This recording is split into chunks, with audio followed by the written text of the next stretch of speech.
Wala po bang palakpakan dyan?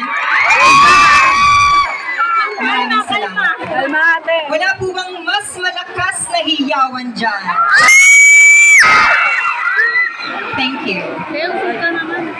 Celebrating beauty and diversity, this program, Queen of Damayan Lagi 2024, actually aims to promote the beauty and richness of the diverse communities. Ladies and gentlemen, people of Damayan Lagi, Quezon City, standing in the 24-year-old stunner who hails all the way from the land of the most beautiful sirenas in the Philippines, Piñahan, Quezon City. I am your reigning Queen of Quezon City and your reigning Miss International Queen Philippines NCR.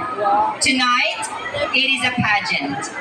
So please allow me to stand by the name of my one and only favorite, your Miss Universe 2015, the woman that is confidently beautiful with a heart.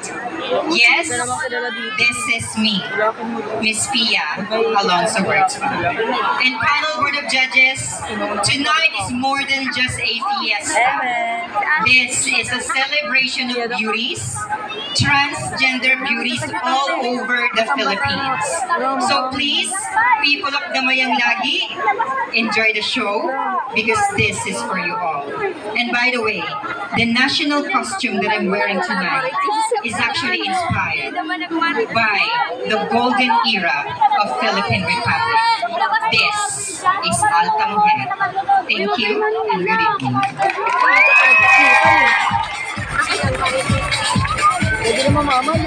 There you have it, ladies and gentlemen. Our last but not least candidate, Pia Alonso Bertzma.